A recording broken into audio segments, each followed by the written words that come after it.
ನಮಸ್ಕಾರ. ಯಾವುದೇ ಒಂದು ಟೀಮ್ ಈ ವರ್ಷದ IPL ಸೀಸನ್ ಗೆದ್ದರೆ ತಲಾ 20 ಕೋಟಿ ರೂಪಾಯಿ ಬಹುಮಾನವನ್ನು ನೀಡಲಾಗುತ್ತದೆ. ಈ 20 ಕೋಟಿ ಒಬ್ಬ ಸಾಮಾನ್ಯ ಮನುಷ್ಯನಿಗೆ ದೊಡ್ಡ ಮೊತ್ತ ಎನಿಸುತ್ತದೆ.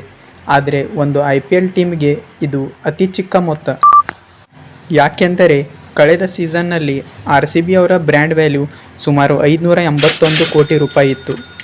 ಅದೇ ರೀತಿ CSK ಅವರ ಬ್ರ್ಯಾಂಡ್ ವ್ಯಾಲ್ಯೂ 1766 ಕೋಟಿ ರೂಪಾಯಿ ಇತ್ತು. IPL ಟಿವಿಯಲ್ಲಿ ನಮಗೆ ಒಂದು ಆಟವಷ್ಟೇ ಎನಿಸುತ್ತದೆ, ಆದರೆ ಇದರ ಹಿಂದೆ ನಡೆಯುವ ದುಡ್ಡಿನ ಆಟವನ್ನು ತಿಳಿದುಕೊಳ್ಳಲು ಈ ವಿಡಿಯೋವನ್ನು ಕಂಪ್ಲೀಟಾಗಿ ನೋಡಿ. BCCI 2007ರಲ್ಲಿ IPL ಅನ್ನು ಪ್ರಾರಂಭಿಸಿತು. ಈ ಟೂರ್ನಮೆಂಟನ್ನು ಲಲಿತ್ ಮೋದಿ ಅವರ ಅಡಿಯಲ್ಲಿ ಆರ್ಗನೈಸ್ ಮಾಡಲಾಗಿತ್ತು. ಆಗ ಅವರು BCCI ವೈಸ್ ಪ್ರೆಸಿಡೆಂಟ್ ಆಗಿದ್ದರು.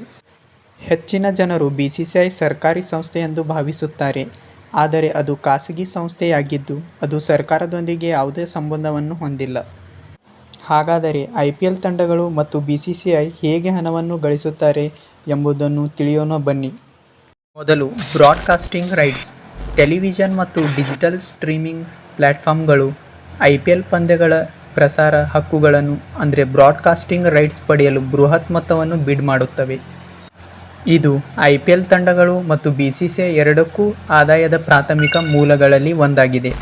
ಪ್ರಸಾರ ಹಕ್ಕುಗಳು ಒಪ್ಪಂದವು ಸಾಮಾನ್ಯವಾಗಿ $ಬಿಲಿಯನ್ ಇರುತ್ತದೆ.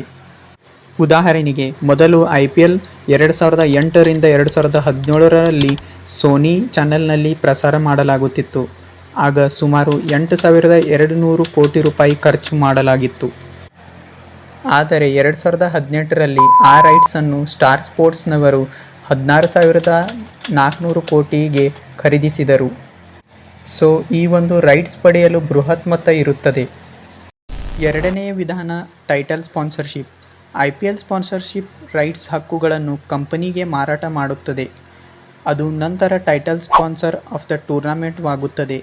ನಿಮಗೆ ಗೊತ್ತಿರಬಹುದು, ಮೊದಲು IPL, DLF IPL ಎಂದು ಹೆಸರಿತ್ತು. ನಂತರ ಪೆಪ್ಸಿ IPL, ವಿವೋ IPL ಮತ್ತು ಈಗ ಟಾಟಾ IPL. ಈ ಕಂಪನಿಗಳು BCCIಗೆ ಪ್ರಾಯೋಜಕ ಶೀರ್ಷಿಕೆಗಾಗಿ ಸಾಕಷ್ಟು ಹಣವನ್ನು ನೀಡುತ್ತವೆ. ಇದರ ಮುಂಚೆ DLF IPL ಸುಮಾರು 40 ಕೋಟಿ ರೂಪಾಯಿ ಕೊಟ್ಟಿತ್ತು. ನಂತರ ಪೆಪ್ಸಿ IPL 79 ಕೋಟಿ, ನಂತರ ವಿವೋ IPLಗಾಗಿ ಬಹಳಷ್ಟು ಖರ್ಚು ಮಾಡಿದೆ.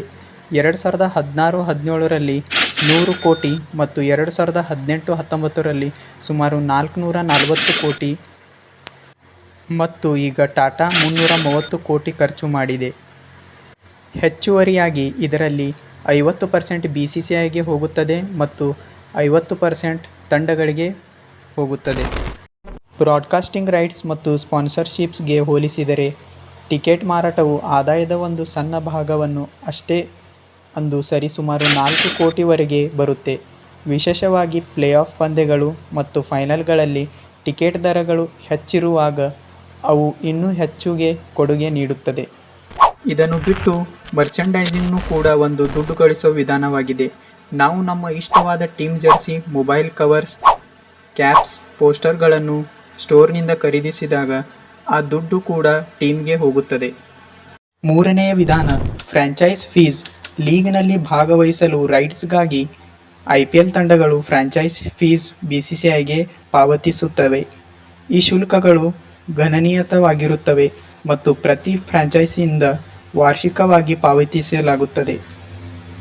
ನಂತರ ಅಡ್ವರ್ಟೈಸಿಂಗ್ ರೆವಿನ್ಯೂ. ಪಂದ್ಯಗಳ ಸಮಯದಲ್ಲಿ ತಂಡಗಳು ಸ್ಟೇಡಿಯಂನಲ್ಲಿ ಅಡ್ವರ್ಟೈಸಿಂಗ್ ಮೂಲಕ ಆದಾಯ ಗಳಿಸುತ್ತವೆ. ಪಂದ್ಯದ ಬ್ರೇಕ್ ಸಮಯದಲ್ಲಿ ಬೋರ್ಡ್ಗಳ ಮೇಲೆ ಅಡ್ವರ್ಟೈಸ್ ಪ್ರಸಾರವಾಗುತ್ತದೆ. ಕೊನೆಯದಾಗಿ IPL ಟೂರ್ನಮೆಂಟ್ ಗೆದ್ದ ಟೀಮ್ಗೆ 20 ಕೋಟಿ ರೂಪಾಯಿ ಬಹುಮಾನ ನೀಡಲಾಗುತ್ತದೆ. ನಂತರ ರನ್ನರ್ ಅಪ್ ಟೀಮ್ಗೆ 13 ಕೋಟಿ ರೂಪಾಯಿ, ಕ್ವಾಲಿಫೈಯರ್ 2ನಲ್ಲಿ ಸೋತ ಟೀಮ್ಗೆ 7 ಕೋಟಿ ರೂಪಾಯಿ ಮತ್ತು ಎಲಿಮಿನೇಟರ್ನಲ್ಲಿ ಸೋತ ಟೀಮ್ಗೆ 6.5 ಕೋಟಿ ರೂಪಾಯಿ ನೀಡಲಾಗುತ್ತದೆ. ಈ ಪ್ರೈಸ್ ಮನಿ ಅರ್ಧ ದುಡ್ಡು ಟೀಮ್ ಓನರ್ಗೆ ಹೋಗುತ್ತದೆ, ಇನ್ನುಳಿದ ಅರ್ಧ ದುಡ್ಡು ಟೀಮ್ ಪ್ಲೇಯರ್ಸ್ಗೆ ಹೋಗುತ್ತದೆ. ಒಂದು ಟೀಮ್ನ ಬ್ರ್ಯಾಂಡ್ ವ್ಯಾಲ್ಯೂ ಸುಮಾರು 2,000 ಕೋಟಿ ರೂಪಾಯಿ ಇರುತ್ತದೆ, ಆದರೆ ಈ ಪ್ರೈಸ್ ಮನಿ ಜಸ್ಟ್ 20 ಕೋಟಿ ರೂಪಾಯಿ ಇರುತ್ತದೆ. IPL ಟೀಮ್ ಓನರ್ಸ್ಗೆ ಅವರ ಟೀಮ್ ಗೆಲ್ಲಬೇಕಾಗಿರೋದು 20 ಕೋಟಿ ರೂಪಾಯಿಗೆ ಅಲ್ಲ, ಅವರ ಟೀಮ್ ಬ್ರ್ಯಾಂಡ್ ವ್ಯಾಲ್ಯೂಗಾಗಿ. ಅವರ ಟೀಮ್ IPL ಗೆದ್ದರೆ ಟೀಮ್ ಪಬ್ಲಿಸಿಟಿ ಆಗುತ್ತದೆ ಜಾಸ್ತಿ ಜನ ಟೀಮನ್ನು ಗುರುತಿಸುತ್ತಾರೆ ಹಾಗೂ ಸಪೋರ್ಟ್ ಮಾಡುತ್ತಾರೆ. ಇದರಿಂದ ಅವರ ಟೀಮ್ಗೆ ಹೆಚ್ಚುವರಿಯ ಸ್ಪಾನ್ಸರ್ಶಿಪ್ ಬರುತ್ತವೆ. ಅವರ ಟೀಮ್ ಜರ್ಸಿ ಮೇಲೆ ಸ್ಪಾನ್ಸರ್ಶಿಪ್ಗಾಗಿ ಬ್ರ್ಯಾಂಡ್ಗಳು ಹೆಚ್ಚು ಹಣವನ್ನು ನೀಡುತ್ತವೆ.